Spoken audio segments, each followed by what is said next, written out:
Hello दोस्तों, आप सभी का स्वागत है हमारे डर की दास्तान यूट्यूब चैनल में, जहां आपको अनकही और अनसुनी कहानियां सुनने को मिलती हैं।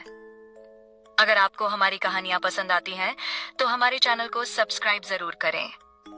तो शुरू करते हैं आज की यह कहानी। उत्तराखंड के घने जंगलों और ऊंचे पहाड़ों के बीच बसा था एक छोटा सा गांव, कौशलगढ़। लगभग 3,200 लोगों की आबादी वाला यह गांव अपनी शांति, हरियाली और सादगी के लिए जाना जाता था।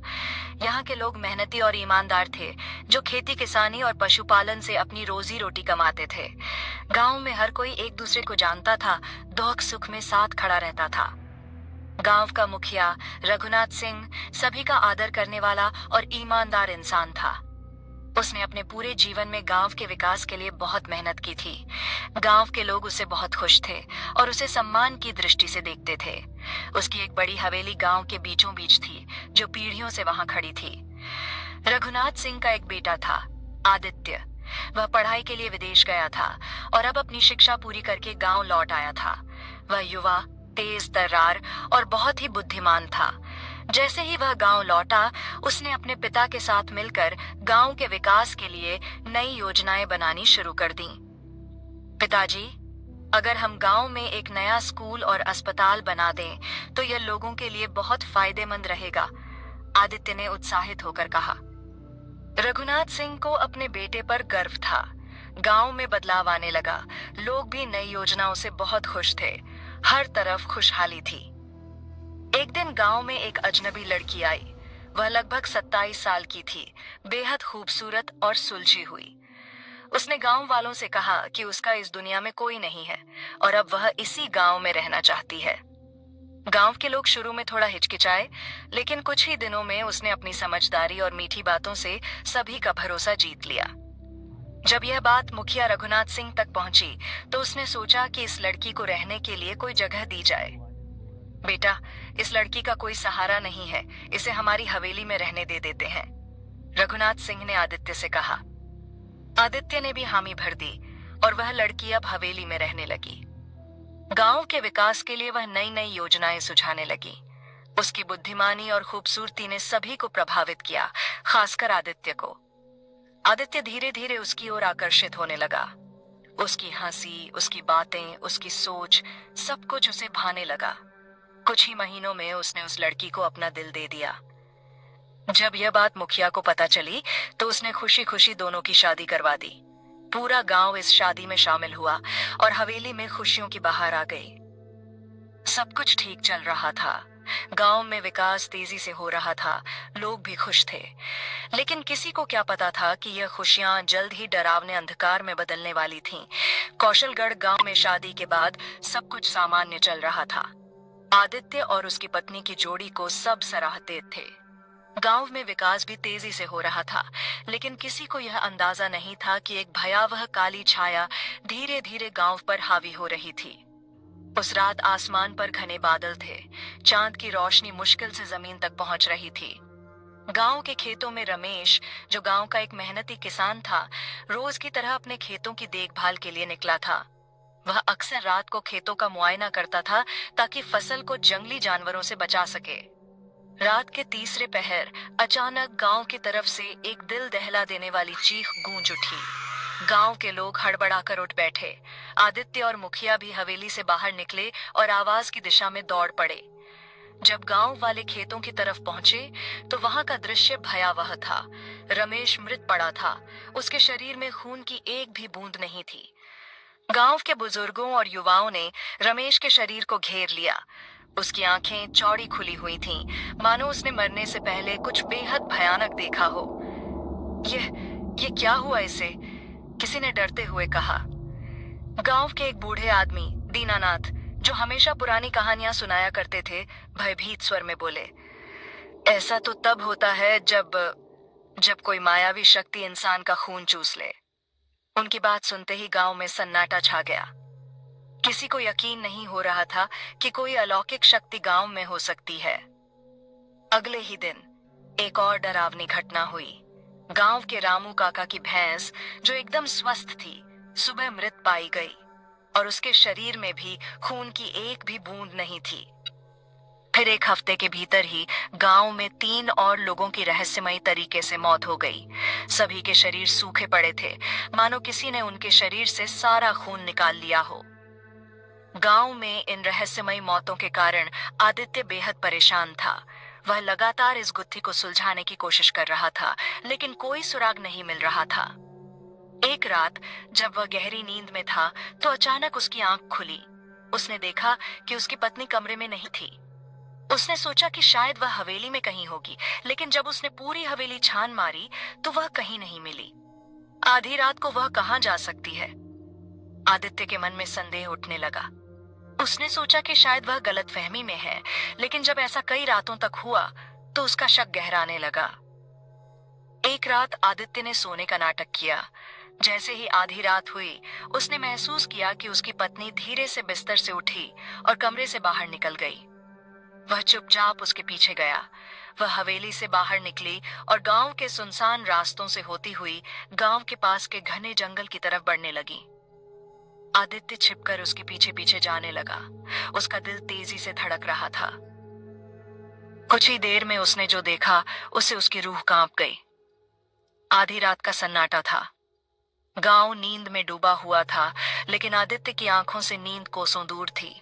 उसकी पत्नी धीरे धीरे हवेली से बाहर निकली और जंगल की तरफ बढ़ गई। आदित्य उसके पीछे छिपते छिपाते चलने लगा। रात का अंधकार और घने पेड़ों की छांव ने माहौल को और भी डरावना बना दिया था। आदित्य का दिल जोरों से धड़क रहा था। पत्नी गांव के बाहर एक पुराने उजड़े हुए कुएं के पास पहुंची। वहां की मिट्टी गीली थी और वातावरण में एक अजीब सी गंध फैली हुई थी, सड़ी गली लाशों की गंध।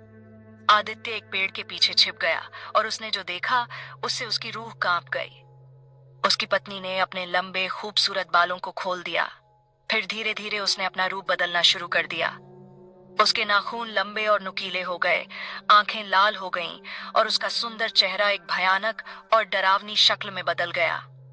कुछ ही पलों में वहां एक गरीब किसान आया, जो शायद खेतों से लौट रहा था। वह उस औरत को देखकर रुका और कुछ बोलने ही वाला था कि उसने झपट्टा मारकर उसे पकड़ लिया। किसान चीख भी नहीं पाया। वह छटपटाने लगा, लेकिन उस औरत की पकड़ बहुत मजबूत थी। और फिर उसने अपने लंबे दांत उसकी गर्दन में गड़ा दिए। कुछ ही पलों में उस किसान का पूरा शरीर निढाल हो गया। उसकी नसों में बहता हुआ खून मानो खिंचकर बाहर आ गया हो। जब वह औरत मुड़ी, तो उसके चेहरे पर खून के धब्बे थे और उसकी लाल आंखें जलती हुई अंगारों जैसी लग रही थीं। आदित्य की आंखों के आगे अंधेरा छाने लगा। वह समझ गया कि उसकी पत्नी कोई साधारण इंसान नहीं है, वह एक खूनी दायन है। अब उसे समझ आया कि गांव में अचानक हो रही मौतों के पीछे कौन है। लेकिन अब सवाल था, क्या वह इसे गांव वालों को बता सकता है? और अगर हाँ, तो कैसे? कुछ देर बाद वह औरत वापस अपनी सामान्य शक्ल में आ गई। उसने अपने कपड़ों पर पड़े खून को धोया और हवेली की तरफ लौटने लगी। आदित्य घबराया हुआ था, लेकिन उसने हिम्मत जुटाई और चुपचाप अपने कमरे में वापस आ गया। जब उसकी पत्नी अंदर आई, तो उसने देखा कि आदित्य सोने का नाटक कर रहा था। वह मुस्कुराई, एक रहस्यमयी और डरावनी मुस्कान। आदित्य पूरी रात सो नहीं सका। जो कुछ उसने देखा था, उसे भूलना नामुमकिन था। उसकी पत्नी, जिससे वह बेइंतहा प्यार करता था, एक डायन निकली। सुबह होते ही वह अपने पिता मुखिया रघुनाथ सिंह से कुछ कहने ही वाला था, लेकिन फिर उसने खुद को रोक लिया। अगर मैंने अभी कुछ कहा तो गांव में हंगामा मच जाएगा। पहले मुझे इस बारे में पूरी सच्चाई जाननी होगी, उसने सोचा।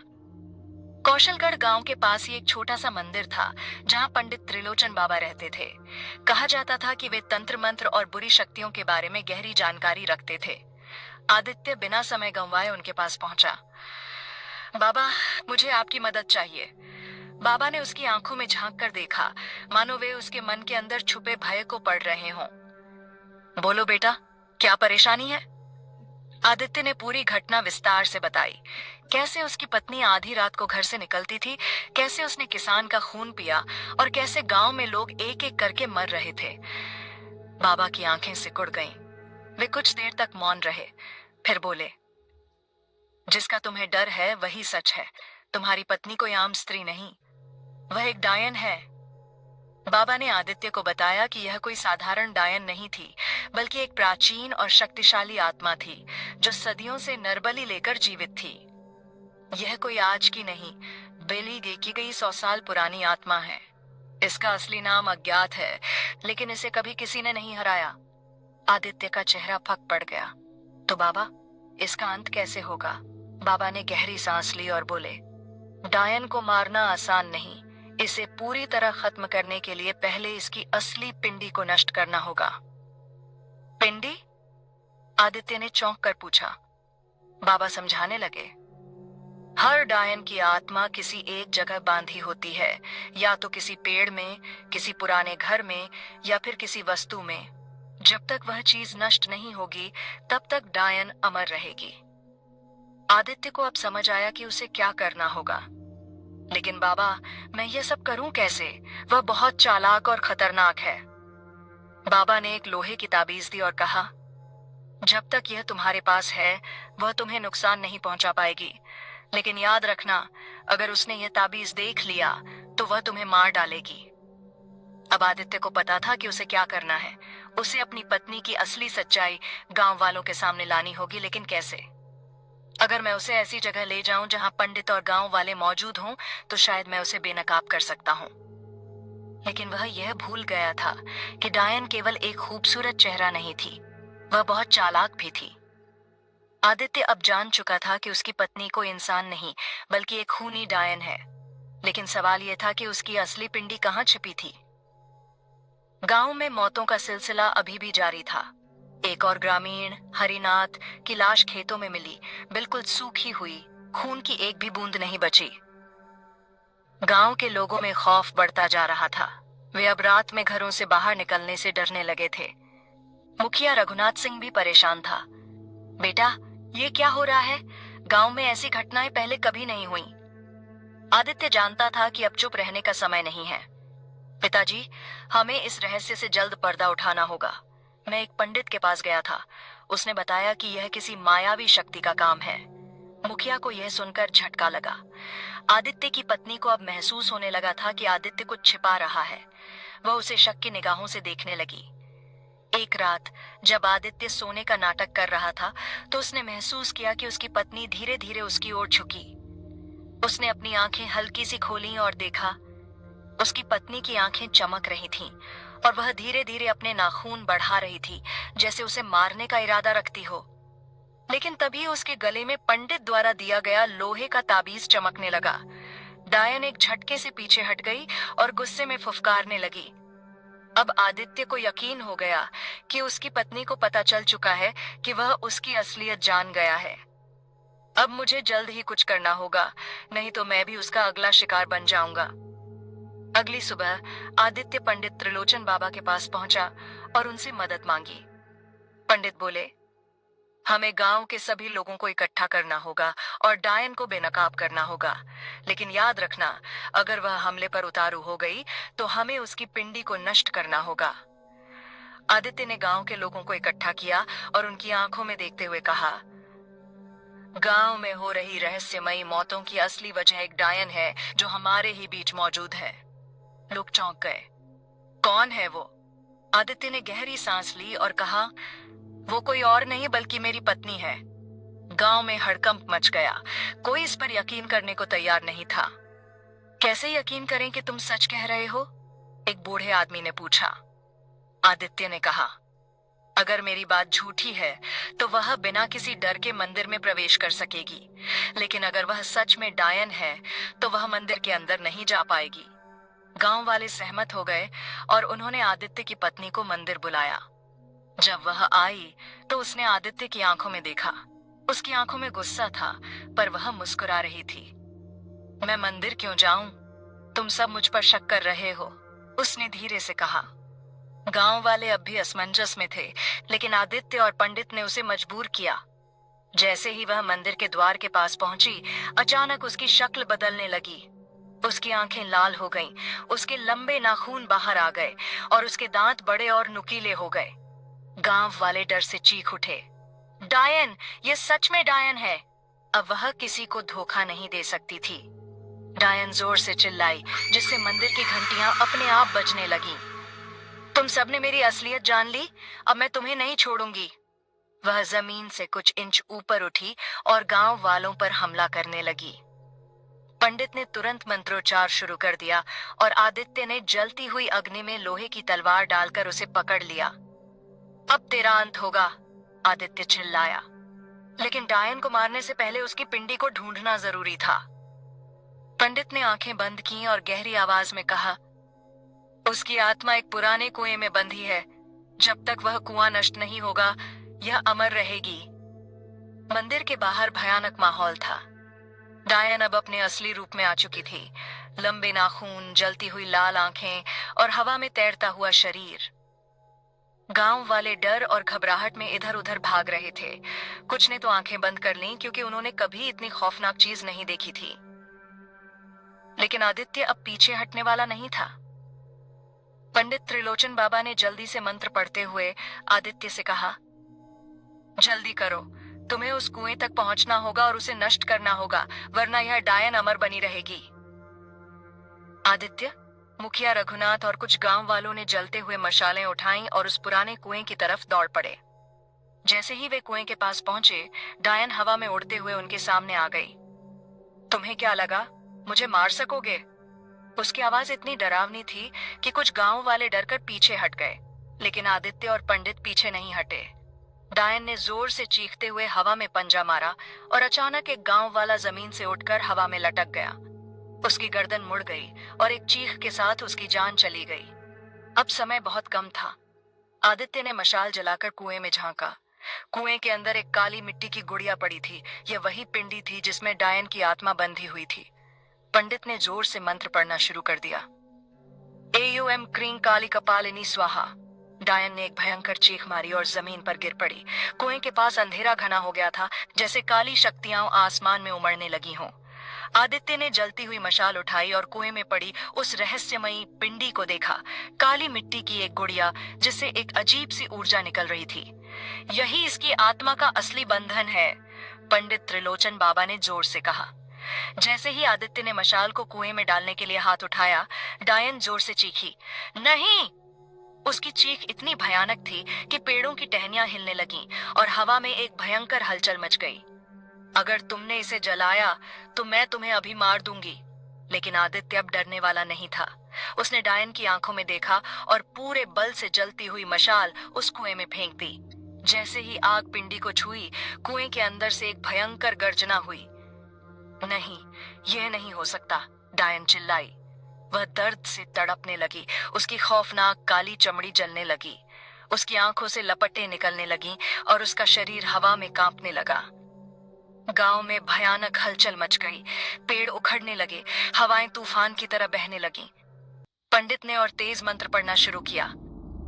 एयूएम ह्रीं क्रीं कालिकाय नमः। डायन अब अपनी जगह पर रुक नहीं पा रही थी। उसके शरीर से धुआं निकल रहा था, उसकी त्वचा जल रही थी और उसकी भयानक चीखें पूरी घाटी में गूंज रही थीं। आखिरकार वह धू धू करके जल उठी।